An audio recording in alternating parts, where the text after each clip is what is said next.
নমস্কার। জয় মা প্রত্যঙ্গিরা। বিরাচার তন্ত্র তন্ত্র সাধনা সবথেকে কঠিন অধ্যায়। এই অধ্যায়ে যখন আপনি সাধনায় মত্ত হবেন বা সাধনার সঙ্গে যুক্ত হবেন, তখন দেবী প্রত্যঙ্গিরার সাধনা আপনাকে অবশ্যই করতে হবে। কারণ দেবী প্রত্যঙ্গিরা এমন এক দেবী, আপনি যে কোনো প্রয়োগ করবেন, যে কোনো সাধনা করবেন, সেই সাধনাতে স্থায়িত্ব বা তাকে পূর্ণতা দেয় দেবী প্রত্যঙ্গিরা। দেবী প্রত্যঙ্গিরা শ্রী শ্রী নৃসিংহদেবের স্ত্রী হিসাবে পরিচিত হন এবং যখন মহাপ্রলয় বা আপনার জীবনে যখন মহাপ্রলয় আসে, সেই সময় সেখান থেকে উদ্ধার করার জন্য দেবী প্রত্যঙ্গিরা সাধনা অবলম্বী। এবং আপনি যে প্রয়োগ করবেন, সেই প্রয়োগের সঙ্গে যখন দেবী প্রত্যঙ্গিরার সাধনাকে যুক্ত করে দেবেন, তখন সেই প্রয়োগ অক্ষয় হয়ে যাবে। যেমন ধরুন চিরস্থায়ী বশীকরণ, যেটা আপনারা সবসময় জানতে চান, চিরস্থায়ী বশীকরণ কি সবই চিরস্থায়ী হয়? এইটাই অবশ্যই চিরস্থায়ী হয়। এখানে দেবী প্রত্যঙ্গিরাকে যুক্ত করতে হবে, তবেই এই সাধনাটা চিরস্থায়ী হবে এবং এই প্রয়োগটাও আপনার চিরস্থায়ী হবে। আপনার মনের মানুষ আপনার কাছে সারা জীবন থাকবে। সেই চিরস্থায়ী বশীকরণ করার জন্য প্রত্যঙ্গিরা সাধনা অবশ্যই দরকার। দেবী প্রত্যঙ্গিরা বিরাচার তন্ত্রের সঙ্গে যুক্ত এই দেবী। ইনি শক্তি ও ঐশ্বরিক মায়ের একটি ভয়ঙ্কর রূপ। তাকে বিভিন্ন নামেও ডাকা হয়, যেমন অর্থবর্ণ ভদ্রকালী, নৃসিংহী এবং নিকুম্বলা। দেবী প্রত্যঙ্গিরা শক্তি ও ঐশ্বরিক মায়ের ভয়ঙ্কর রূপ। তিনি বিরাচর দেবী। তার রূপে অনেক সময় ভয়ানক ও হিংস্র হিসাবেও চিহ্নিত করা হয়। অশুভ শক্তি, কালো জাদু প্রতিরোধ, বশীকরণের তৃতীয় ব্যক্তির প্রভাব এবং আপনার মনের মানুষের ওপরে তৃতীয় ব্যক্তির ক্রিয়া এবং তন্ত্র প্রয়োগ, তাকে সেইখান থেকে বের করে আনার জন্য একটি শক্তিশালী প্রতিরোধক হিসাবে বিবেচনা করা হয়। শক্তিদান, কেউ যদি আপনার মনের মানুষকে আপনার থেকে দূরে নিয়ে গিয়ে আপনাকে শাস্তি দেওয়ার চেষ্টা করে, তখন নৃসিংহী ও সপ্তমাতৃকা রূপে দেবী প্রত্যঙ্গিরার সাধনা আপনাকে সেখান থেকে বের করে দেবে। তাকে ভদ্রকালী প্রতিষ্ঠা রূপ হিসাবে আপনাকে নিয়ে আসবে। এছাড়া জনগণের কল্যাণে এবং অশুভ শক্তির প্রভাব দূর করতে দেবী প্রত্যঙ্গিরার পুজো করা হয়।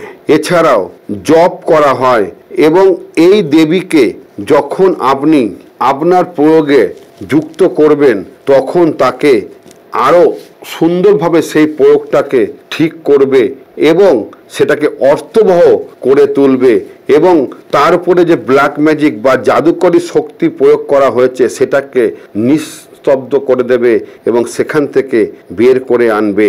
নৃসিংহীকে কিংবদন্তি বলা হয় হিন্দু পুরাণে। তার স্ত্রী হচ্ছেন এই দেবী, দেবী প্রত্যঙ্গিরা।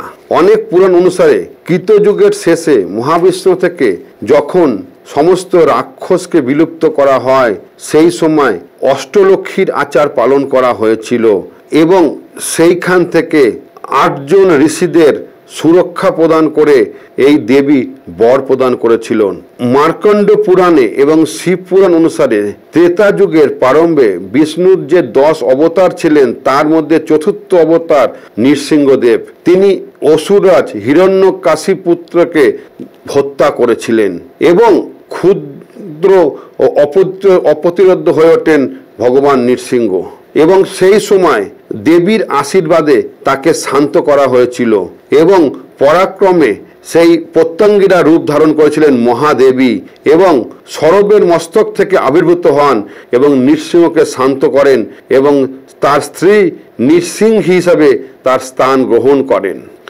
এই দেবী যেমন প্রচণ্ড ভয়ঙ্করী, তেমন তার আশীর্বাদ আপনাকে সমস্ত কিছু জাদুবিদ্যা, ব্ল্যাক ম্যাজিক বা যে কোনো অশুভ শক্তি যেটা আপনার উপরে বা আপনার মনে মানুষের উপরে আসছে, সেখান থেকে রক্ষা করে আপনাকে আপনার মনের মানুষকে আপনার কাছে পৌঁছে দেয় বা আপনার কাছে আবার এক করে দেয়।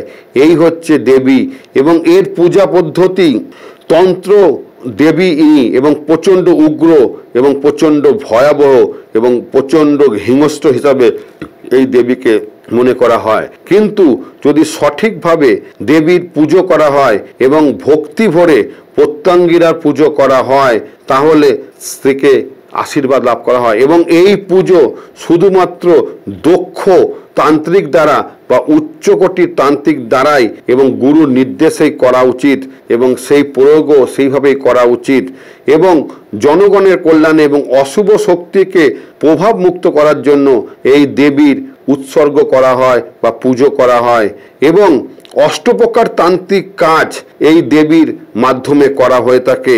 সমগ্র তান্ত্রিক দেবতাদের মতো তাকে সাধারণত 8 ধরনের কাজের জন্য আহ্বান করা যেতে পারে, যেমন বশীকরণ, আবেদন, বৃদ্ধি, প্রসার, আকর্ষণ, দমন, স্তম্ভন ইত্যাদি কাজের জন্য এই দেবীর প্রয়োগের উল্লেখ আছে। তবে আরও বলা হয়েছে এবং এই দেবীকে যদি সন্তুষ্ট করা যায় তাহলে আপনার যে কোনো অশুভ শক্তি আপনার থেকে দূরে সরে যাবে এবং আপনি আপনার আগের জীবনে এবং আগের যেভাবে আপনি জীবনযাপন করতেন সেইভাবে আপনি আবার সুপ্রতিষ্ঠিত হতে পারবেন এবং আপনার যে কোনো অশুভ শক্তির থেকে আপনার প্রভাব কেটে যাবে এবং আপনি আবার শুভ শক্তির আশীর্বাদ পাবেন। দেবী প্রত্যঙ্গিরার ক্রিয়া কিন্তু প্রচণ্ড কঠিন থেকে কঠিনতর। আবার বলে রাখছি, উচ্চ শ্রেণীর তান্ত্রিক বা উচ্চ শ্রেণীর সিদ্ধ পুরুষ ছাড়া এর ক্রিয়া করা সম্পন্ন নয় এবং যদি শ্রদ্ধাভাবে ভক্তিভাবে দেবীকে আহ্বান করা হয় তবে আপনার কঠিন থেকে কঠিনতম অশুভ শক্তি আপনার থেকে দূরে সরে যাবে। জয় মা প্রত্যঙ্গিরা।